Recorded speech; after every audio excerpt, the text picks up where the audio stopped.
Hi, my name is Tim Edwards. I'm a partner at the law firm of Axley Brynolson in Madison, Wisconsin. I'm going to spend a few minutes talking about my article, E-Discovery Who Pays, which is in the Wisconsin Lawyer magazine. Spend a few minutes with you going over some of the basic ideas in the article, and then hopefully give you some ideas about how to handle issues involving electronically stored information. I think we're all becoming painfully aware of the fact that electronically stored information is a very big source of discoverable evidence within the course of a lawsuit, either in state or federal court. And with that in mind, of course, it's important to immediately isolate and distinguish the features of electronically stored information that make it special for purposes of discovery, because sometimes that's overlooked. The first, and for our purposes, I think one of the most obvious features of electronically stored information is the volume. There are, in many different lawsuits, you'll have situations where there are volumes of data that would fill a warehouse if you were actually going to take them out and review all.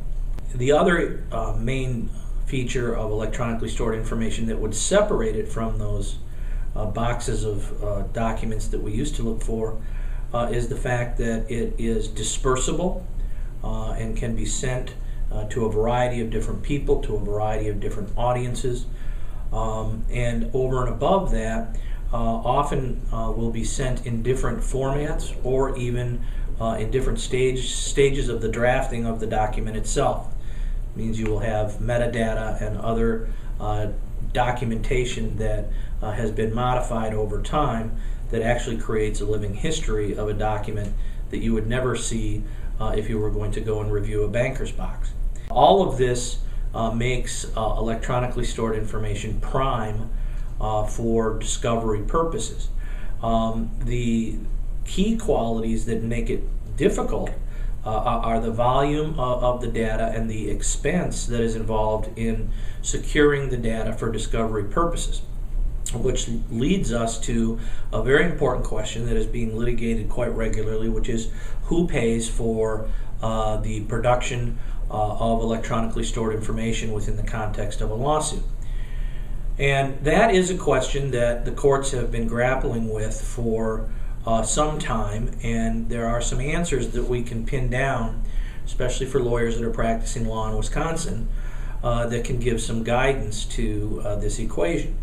When confronted with a situation involving electronically stored information, it's not uncommon to have data that is stored in various sources, in various formats, and in various locations, and ultimately can be very difficult to pull out and to recover. Most data that's more current will be accessible and easy to find. In these situations, the question is how do you attribute the cost value to either party? Do you make the producing party pay, which is traditionally the presumption in American jurisprudence, or do you require the responding party to bear some of the cost? And that's the question of cost shifting. The courts have dealt with this issue for years and years, and we've had the standard in place, and you can find it in Rule 26 of the Federal Rules of Civil Procedure, and also in Rule 804.01 sub 3 of the Wisconsin Rules of Civil Procedure, which kind of create a balancing test. But when you're dealing with electronically stored information, the question is what are we balancing and how? The factors are relatively straightforward, and they make sense. And ultimately, the court is going to look at the value of the information in question in relation to the lawsuit as a whole. Does this information have high relevance with respect to a key issue? If not, is it something that we can collect anyway because it's easy to access and that type of thing?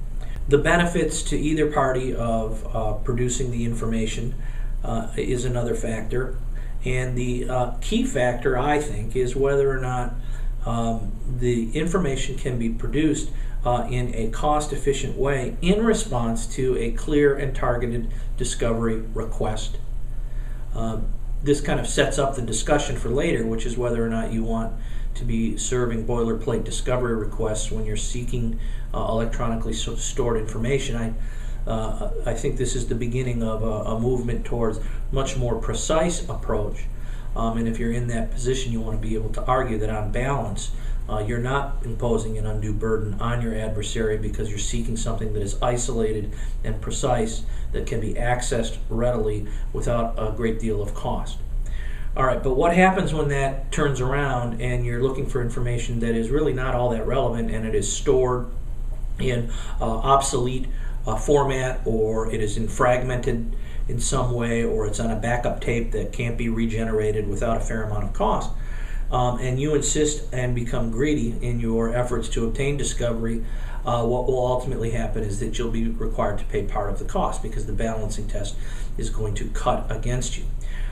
This is a huge question for people who litigate complex cases in state and federal court, because the cost of producing electronically stored information can get into literally the hundreds of thousands, if not the millions of dollars.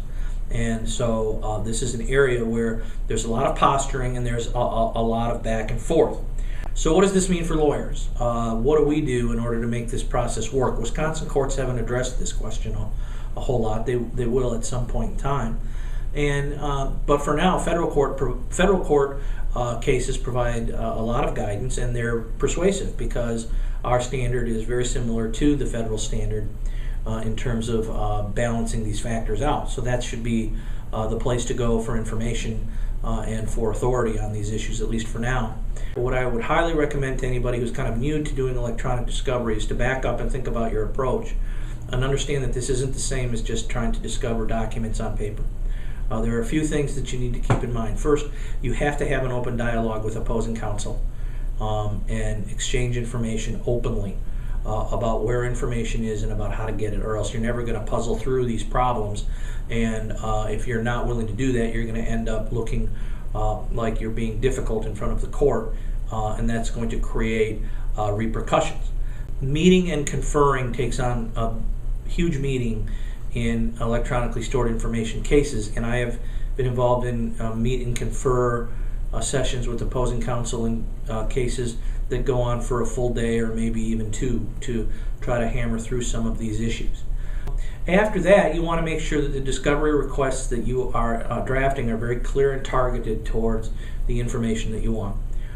It's a mistake to send out boilerplate requests and to then demand emails and things like that. You have to be much more clear and focused.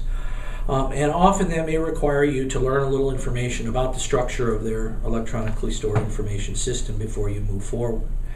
If you kind of get away from the hide the ball mentality that applies a lot in the way litigation is conducted today, and realize that that's not plausible when you're dealing with such a complicated set of variables, then I think you're going to be in a much better position to succeed and to get what you want, and to have to produce only what you need to produce if you're on the other side.